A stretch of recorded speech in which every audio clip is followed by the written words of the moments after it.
નમસ્કાર. એક સવાલ છે. શું કોઈ સરકાર પોતાના જ કર્મચારીઓ સામે કોર્ટમાં લડવા માટે કરોડો રૂપિયા વાપરી શકે? લાગે છે ને અજીબ, પણ ગુજરાતમાં આવું જ કંઈક થઈ રહ્યું છે એવો આરોપ છે. આજે આપણે એ જ વિવાદિત મુદ્દા પર વાત કરવાના છીએ. ફિક્સ પે સિસ્ટમ, જેણે તાજેતરમાં જ વિધાનસભામાં પણ સારી એવી ગરમાગરમી ઊભી કરી દીધી. અને આ આખી ચર્ચાની આગ ક્યાંથી લાગી? એ લાગી ધારાસભ્ય ગોપાલ ઇટાલિયાના આ એક સીધા અને તીખા આરોપથી.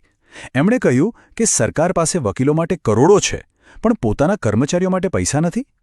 આ જ વાક્ય આખા મુદ્દાના કેન્દ્રમાં છે. તો આ આપણને એક બહુ મોટા સવાલ પર લાવીને ઊભો રાખે છે કે ભાઈ, સરકાર આવું શા માટે કરી રહી છે? પોતાના જ ફિક્સ પે કર્મચારીઓને પૂરો પગાર આપવાને બદલે એમની સામે લડવા માટે લાખો કરોડો રૂપિયા કેમ ખર્ચી રહી છે? ચાલો આ જ સળગતા સવાલના જવાબ શોધવાની કોશિશ કરીએ.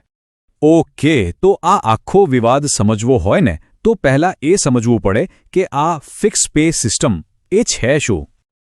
તો ફિક્સ પે એટલે શું? સાવ સાદી ભાષામાં કહીએ તો આ એક એવી સરકારી સ્કીમ છે જેમાં જ્યારે કોઈ નવી ભરતી થાય તો એ કર્મચારીને શરૂઆતના 5 વર્ષ માટે એક ફિક્સ્ડ અને ઓછો પગાર આપવામાં આવે છે. કોઈ બીજા લાભો નહીં જે એક કાયમી કર્મચારીને મળે. હવે સરકારનો તર્ક તો કદાચ એવો હોય કે આનાથી ખર્ચ બચે, પણ જે કર્મચારીઓ છે એમના માટે તો આ એક પ્રકારનું શોષણ જ છે, અને એટલે જ વર્ષોથી એ લોકો પૂરા પગારની માંગ કરી રહ્યા છે. અને જો વાત જ્યારે અનુભવની આવે ને ત્યારે એની અસર જ અલગ હોય છે. ધારાસભ્ય ગોપાલ ઇટાલિયાએ જ્યારે વિધાનસભામાં પોતાનો જ દાખલો આપ્યો તો આ મુદ્દો કેટલો ગંભીર છે એ સ્પષ્ટ થઈ ગયો. એમણે કહ્યું કે મારો પહેલો પગાર હતો 4200 રૂપિયા. વિચારો, આટલા ઓછા પગારમાં ઘર કેવી રીતે ચાલે? આ ખાલી એક આંકડો નથી, આ તો હજારો કર્મચારીઓની વાસ્તવિકતા અને એમની વ્યથા છે. હવે આ મામલો કોર્ટમાં કેવી રીતે પહોંચ્યો એ જોઈએ, કારણ કે આ લડાઈનો પાયો કાયદાકીય વળાંકમાં જ છે. વાત છે 2012ની.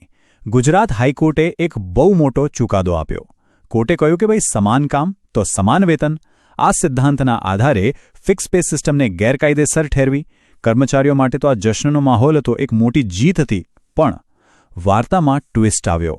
રાજ્ય સરકારે હાર ના માની અને આ ચુકાદાને સીધો સુપ્રીમ કોર્ટમાં પડકાર્યો. અને બસ ત્યારથી લઈને આજ સુધી લગભગ 15 વર્ષ થવા આવ્યા આ કેસ સુપ્રીમ કોર્ટમાં પેન્ડિંગ છે. ન્યાયની રાહ જોવાઈ રહી છે. ઓકે, તો હવે વાત કરીએ એ આંકડાઓની જે આ આખી લડાઈ પાછળના ખર્ચનો ખુલાસો કરે છે. ધારાસભ્યએ વિધાનસભામાં જે માહિતી આપી છે એ ખરેખર વિચારવા જેવી છે. તો સુપ્રીમ કોર્ટમાં આ કેસ લડવા માટે સરકારે કોઈ નાના મોટા નહીં, પણ દેશના કેટલાક સૌથી મોટા અને મોંઘા ગણાતા વકીલોની આખી ફોજ ઉતારી દીધી છે. અને હવે જે આંકડા છે એ જોઈને કદાચ આંખો પહોળી થઈ જશે. અહીં જુઓ, વિધાનસભામાં જે માહિતી અપાઈ એ પ્રમાણે કે વેણુગોપાલ જેવા મોટા વકીલને સુપ્રીમ કોર્ટમાં એકવાર હાજર થવા માટેની ફી છે પૂરા 5 લાખ રૂપિયા. એક હિયરિંગના 5 લાખ. અને બીજા વકીલોની ફી પણ જુઓ, 3 લાખ, 2 લાખ. આ એ રકમ છે જેની આપણે કલ્પના પણ ન કરી શકીએ. અને વાત અહીં જ નથી અટકતી. ખર્ચો ખાલી હાજરી આપવાનો નથી. ગોપાલ ઇટાલિયાએ જે દસ્તાવેજો બતાવ્યા એ પ્રમાણે ક્લાર્કને 50,000 રૂપિયા અલગથી.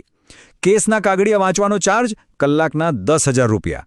અરજી ડ્રાફ્ટ કરવાના 30,000 થી 50,000 રૂપિયા. અને ખાલી કોર્ટમાં કેસનો ઉલ્લેખ કરવાના પણ 10,000 રૂપિયા. આ તો ટાઈપિંગ અને ફોટોકોપીનો ખર્ચો તો અલગ જ.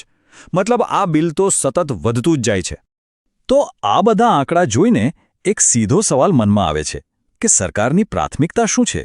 કર્મચારીઓ કે પછી આ મોંઘી કાનૂની ફી? આ જ છે આ આખા મુદ્દાનું હૃદય. જરા આ સરખામણી જુઓ. એક બાજુ એક વકીલની એક સુનાવણીની ફી 5 લાખ રૂપિયા સુધી, અને બીજી બાજુ એક ફિક્સ પે કર્મચારીનો આખા વર્ષનો પગાર માંડ 50,000 રૂપિયા. ક્યાં એક કલાકના લાખો અને ક્યાં આખા વર્ષના હજારો. આ ફરક ખાલી આંકડાઓનો નથી, આ તો પ્રાથમિકતાઓનો ફરક છે. અને આ જ વાત સૌથી મોટો સવાલ ઊભો કરે છે. તો ધારાસભ્યનો સવાલ બિલકુલ સ્પષ્ટ છે.